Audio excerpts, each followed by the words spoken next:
তথাকথিত ভুয়া ইলেকশন সামনে আসছে। ফেব্রুয়ারির ১২-১৪ তারিখে নাকি ভুয়া ইলেকশন হবে বাংলাদেশে একটা। আর এটাকে ঘিরে জামাত আর বিএনপির মধ্যে কিছু কাহিনী হচ্ছে। ওয়েল, উপরে আমরা যেটা দেখছি যে বিএনপি আর জামাত একজন একজনের সাথে ঝগড়া করছে। ফখরুল সাহেব কয়দিন পর ওয়ার্নিং দিচ্ছে, মির্জা আব্বাস সাহেব ওয়ার্নিং দিচ্ছে, জামাতও উল্টাপাল্টা কথা বলছে বিএনপির এগেনস্টে। But that's really on the surface. BNP এবং জামাত উপরে ঝগড়া করলেও তলে তলে তাদের মধ্যে একটা আন্ডারস্ট্যান্ডিং হচ্ছে, কলিউডিং হচ্ছে, দে কলিউডিং। জামাতের আমির কিছুদিন আগে লন্ডনে গিয়েছিলেন তারেক জিয়ার সাথে দেখা করতে, এবং তাদের মধ্যে একটা আন্ডারস্ট্যান্ডিং হয়েছে। যে আন্ডারস্ট্যান্ডিংটা হলো এরকম যে তারা কোনোভাবে এই ইলেকশনে আওয়ামী লীগকে আসতে দিবে না, এবং এই ইলেকশনকে লেজিটিমাইট করার জন্য তারা যা দরকার তা করবে। That includes fake voter, fake name, exactly same thing যারা যেটা ওরা করেছিল ডাকসু ইলেকশনে, যেখানে ভুয়া নাম দিয়ে ইনফ্লেট করা হয়েছিল ইলেকশনের রেজাল্টকে। ঠিক সেভাবে জামাত এবং বিএনপি একসাথে কলিউট করছে যাতে কোনো রকমে ভোটার টার্ন আউট 40%-এর বেশি হয়। এটা যদি হয় তাহলে তারা ইন্টারন্যাশনাল কমিউনিটিকে দেখাতে পারবে যে ইলেকশনটা পার্টিসিপেটরি হয়েছে, লিগ্যাল হয়েছে, একটা লেজিটিমেসির জন্য যেটা করা আর কি। সো এটা এই প্রজেক্টটা সাকসেসফুল করার জন্য তারা প্রথমে টার্গেট করছে মাইনরিটিকে। তাদেরকে হুমকি ধামকি দেওয়া হচ্ছে, মেরে ফেলার হুমকি দেওয়া হচ্ছে, ডেথ থ্রেট দেওয়া হচ্ছে। যদি তারা ইলেকশনে পার্টিসিপেট না করে তাদের এই প্রবলেম হবে, সেই প্রবলেম হবে, এগুলি। This is one of the way. মাইনরিটিকে ইলেকশনে আনাটা খুব ইম্পর্টেন্ট তাদের জন্য, আদারওয়াইজ ইন্টারন্যাশনাল লিগ্যালিটি পাবে না এই ইলেকশন। সো মাইনরিটিকে এখন তারা প্রেশারাইজ করবে, তাদেরকে হুমকি ধামকি দিবে। আমার মনে হয় এগুলি খবর টবর নিয়ে দেখলে সবই পেয়ে যাবেন। এটা হচ্ছে তাদের প্রথম প্ল্যান। সো জামাত আর বিএনপি উপরে ঝগড়া করলেও ভিতরে ভিতরে তারা এখন কলিউট করছে। তারা এইভাবেই চলতে থাকবে, কারণ পৃথিবীকে দেখাতে হবে যে দেয়ার ইজ অ্যান অপোজিশন। জামাত একটা অপোজিশন বা বিএনপি, এই দুইটা বড় বড় পার্টি, আওয়ামী লীগকে ব্যান করে রাখলেও অসুবিধা নাই, এই ধরনের একটা সিচুয়েশন ক্রিয়েট করতে হবে। কিন্তু ভোটার টার্ন আউট এত ইজি না, কারণ আওয়ামী লীগকে ব্যান করা মানে হচ্ছে millions of voter, crore crore ভোটারকে মানে একেবারে ব্যান করে রাখা। তারা তো আর ভোট দিতে আসবে না। একটাই উপায়, সেটা হচ্ছে অস্ত্রের জোরে তাদেরকে ইয়েতে আনা, ভোট দিতে আনা। মাইনরিটি যারা, তাদের স্বাধীনতাকেই বলিদান করা হবে, তাদের মাথায় অস্ত্র ঠেকিয়ে, নানা ধরনের ভয়ভীতি দেখিয়ে, তাদের সহায় সম্পত্তি এগুলি সব নিয়ে ফেলার ভয় দেখিয়ে, দখলদারের ভয় দেখিয়ে তাদেরকে ইলেকশনে আনবে। এটাই হচ্ছে মেইন প্ল্যান। আর এখানে কিছু গিভ অ্যান্ড টেক আছে। একটা ইনফরমেশন এই ব্যাপারে আমি দিয়ে রাখি।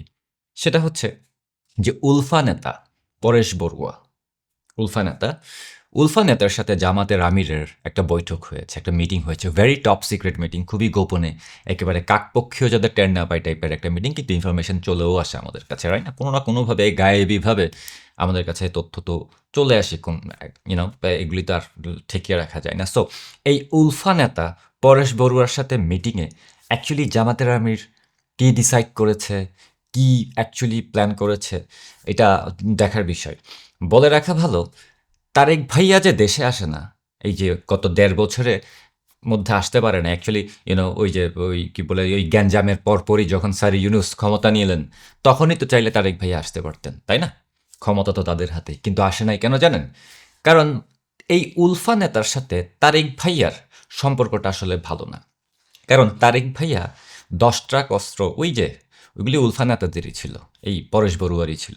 সেই ১০ ট্রাক অস্ত্র, এই পুরো প্রজেক্টটা তারেক ভাইয়ার কারণে নাকি নষ্ট হয়েছিল। আই মিন, তারেক ভাইয়া নিজের পিঠ বাঁচানোর জন্য কথা দিয়ে কথা রাখে না টাইপের। সো তখন থেকে এই উলফা নেতার একটা টার্গেট হয়ে আছে এই তারেক ভাইয়া, মানে পরেশ বড়ুয়ার টার্গেট। আর সে কারণে এই ভয়ে সে বাংলাদেশে আসতেছিল না। যাই হোক, এখন জামাতের আমির এর মধ্যে একটা সিক্রেট মিটিং করেছিল, যেখানে উলফা নেতা পরেশ বড়ুয়ার সাথে কী ধরনের ডিল করেছে আমি জানি না। এখন এটা তারেক ভাইয়ার পক্ষে ডিল হইতে পারে, আবার এমনও হইতে পারে যে উল্টা তারেক ভাইয়ার বিপক্ষে করতে পারে। যে এইভাবে আওয়ামী লীগের মতো সবচাইতে বড় রাজনৈতিক দলকে ব্যান করে রেখে, সেটা যত ধরনের ইলেকশনই হোক না কেন, যতভাবেই নাটক করা হোক না কেন, যতভাবেই এই সন্ত্রাসী সংগঠন দিয়ে এটাকে অস্ত্রের জোরে ইলেকশন করা হোক না কেন, যেভাবেই ইনফ্লেট করে ভোটার নাম্বার, ভোটার টার্নআউট এগুলিকে দেখানো হোক না কেন, আসলে এত বড় একটা পলিটিক্যাল দলকে ব্যান করে রেখে বাংলাদেশে কখনো ইলেকশন হবে না। হইলেও সেই ইলেকশন ধূপে টিকবে না, যে ক্ষমতায় আসবে সে বেশিক্ষণ টিকবে না। ২ মাস, ৩ মাস, ৬ মাস এবং এটা চলতেই থাকবে, কনফ্লিক্ট চলতেই থাকবে। আমি বলছি না যে ধুম করে আওয়ামী লীগ আবার ক্ষমতায় চলে আসবে তাদেরকে টপকে, টপল করে। বাট গ্যাঞ্জাম চলতে থাকবে। এই যে ডিস্টেবিলাইজেশন যেটা এখন হচ্ছে বাংলাদেশের, সেটা আরও কন্টিনিউ করবে অনেক বছরের পর বছর আনটিল একটা প্রপার ইলেকশন হওয়া পর্যন্ত। এবং এটা যতক্ষণ পর্যন্ত হবে না, ততক্ষণ পর্যন্ত এই রাহাজানি, মারামারি, হানাহানি এগুলি চলতেই থাকবে। কারণ এটাই স্যার ইউনূসের মেটিকুলাস ডিজাইন। এখন বাংলাদেশের ভিতরেও তো অনেকগুলি টেরোরিস্ট গ্রুপ অলরেডি ঢুকেছে, ট্রেনিং ক্যাম্প করেছে, হারুন ইজহার হতে শুরু করে হুজি, এরপরে হচ্ছে আপনার হিজবুত তাহরির হতে শুরু করে তেহরিকে তালিবান পাকিস্তান, সবই বাংলাদেশে এখন আছে। আইএসআইয়ের জঙ্গি হতে শুরু করে পাকিস্তান থেকে ইম্পোর্ট করা নতুন জঙ্গি সবই এখন বাংলাদেশে আছে।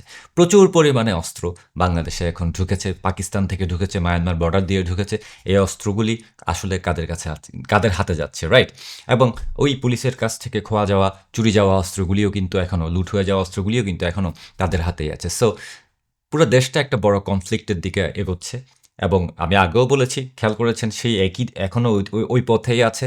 বিভিন্ন ধরনের এক্সাম্পল সামনে আসছে, এটা হচ্ছে, সেটা হচ্ছে, এই ওকে মারছে, ও ওকে মারছে। এগুলি চলতেই থাকবে এবং এগুলি আরও খারাপ পর্যায়ে যাবে। এগুলি হচ্ছে একটা দেশকে ডিস্টেবিলাইজ করে দেওয়ার একটা ওয়ে।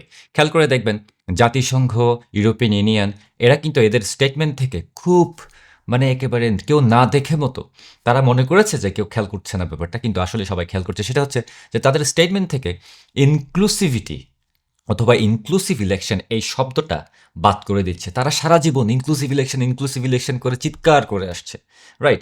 আওয়ামী লীগের আমলে আওয়ামী লীগ তো বিএনপিকে কতবার বলেছে আসো ইলেকশন আসো পার্টিসিপেট করে, তারা পার্টিসিপেট করে নাই। কিন্তু এখন তারা তাদের ন্যারেটিভটা চেঞ্জ করে খুব সূক্ষ্মভাবে, কেউ না বুঝে মতো তাদের স্টেটমেন্টগুলি থেকে ইনক্লুসিভ ইলেকশনগুলি বের করে দিচ্ছে। ইনক্লুসিভ ইলেকশন এই ওয়ার্ডটাই অমিট করে দিচ্ছে। বিকজ দিস পিপল, ইউএন তো বাংলাদেশের এই যে গত বছর আগস্টের এই পুরাটা এই ষড়যন্ত্রের সাথে একেবারে ওতপ্রোতভাবে জড়িত ছিল। এরপরে এখন ইউরোপিয়ান ইউনিয়নও দেখি ইউএনের সাথে তাল মিলিয়ে কথা বলছে। এর মানে হচ্ছে যে এরা অ্যাকচুয়ালি স্যার ইউনূসের ফ্যান বয় এবং ইউনূস সাহেবকে অনেকভাবে সাপোর্ট দিচ্ছে। এবং তাদের একটা টার্গেট হচ্ছে বাংলাদেশে কোনো রকমে যদি গ্যাঞ্জাম ক্রিয়েট করা যায়, বাংলাদেশকে যদি একটা জঙ্গি দেশ বানিয়ে ফেলা যায়, তাহলে তারা এটা থেকে অনেক ধরনের অ্যাডভান্টেজ পাবে। ভবিষ্যতে একটা কনফ্লিক্ট জোন থাকলে সেই কনফ্লিক্ট জোনকে ইউজ করে ওয়েস্টার্ন দেশগুলো কি করে আপনারা তো দেখেছেন অলরেডি, রাইট? সো আরেকটা এই অঞ্চলে একটা যুদ্ধ তাদের খুব দরকার। এই অঞ্চলে একটা গৃহযুদ্ধ, একটা কনফ্লিক্ট খুব দরকার, যাতে ইন্ডিয়াকে ডিস্টেবিলাইজ করা যায়, বাংলাদেশকে ডিস্টেবিলাইজ করে রাখা যায়। পাকিস্তানের অবস্থা দেখেন, পাকিস্তানকে ডিস্টেবিলাইজ করে রাখছে আজকে অনেক অনেক বছর ধরে, রাইট? ওরা তো একটা টিস্যু পেপারের মতো দেশ। এরকম করে এই অঞ্চলটাকে ডিস্টেবিলাইজ করার জন্য মোটামুটি তাদের প্ল্যানগুলি এখন সাকসেসফুল হতে চলেছে, যেই কারণে তারা নির্লজ্জের মতো তারা যে কত বড় হিপোক্রেট এগুলিকে বারবার সামনে আনছে, বারবার প্রকাশ করছে। একেবারে তাদেরকে চোখে আঙ্গুল দিয়ে ধরিয়ে দেওয়ার পরও কিন্তু তারা দেখেন গায়ের চামড়া কত মোটা, যে তারা এগুলি ইগনোর করে যাচ্ছে। সাধারণত এরকম করে না, কিন্তু এরা করে যাচ্ছে। এখন কিসের আশায়, কিসের লোভে এগুলি করছে, সেটা আসলে দেখার বিষয়। বাট একটা জিনিস তারা ভুলে গেছে, যে বাংলাদেশ হচ্ছে প্রায় ২০ কোটি মানুষের দেশ। বাংলাদেশ আফগানিস্তান না। বাংলাদেশের মানুষ ছোটোখাটো ওই সিরিয়া, আইএসআই এই সমস্ত জায়গার মতো না। বাংলাদেশের ডেমোগ্রাফিটা টোটালি ডিফারেন্ট, বাংলাদেশের মানুষ টোটালি ডিফারেন্ট। এবং বাংলাদেশের মানুষ যদি চায় যে বাংলাদেশকে আবার স্বাধীন করবে, তাহলে বেসিক্যালি কোনো পরাশক্তি এটা ঠেকাইতে পারবে না। না আমেরিকা পারবে, না ইউরোপিয়ান ইউনিয়নের কোনো স্টেটমেন্ট পারবে, না ইউএনের প্যাক কোনোটাই কোনো কিছু হবে না। বাংলাদেশের মানুষ যদি চায়, বাংলাদেশ থেকে এই সমস্ত স্বাধীনতার বিপক্ষের শক্তিকে ইজিলি তাড়াতে পারবে, এবং সেটাই হবে ভবিষ্যতে। একটা রেসিপি ফর এ ডিজাস্টার যেটাকে বলে সেটা। আর বাংলাদেশ হচ্ছে একেবারে টোটালি একটা জঙ্গি দেশে পরিণত হতে যাচ্ছে। এগুলি হচ্ছে তাদের plan. But I am not saying যে এগুলি অ্যাকচুয়ালি হবে, তারা করতে পারবে। আই ডোন্ট থিঙ্ক সো বাংলাদেশের মানুষ এগুলি হতে দিবে। এখনও চুপ করে আছে, চুপ করে অবজার্ভ করছে বাংলাদেশের মানুষ। বাট আমার মনে হয় এমন একটা টাইমে সব কিছু ধরে যে টানটা দিবে, সেই টানে মোটামুটি সব কিছুই লক হয়ে যাবে। আশা করি বুঝতে পেরেছেন।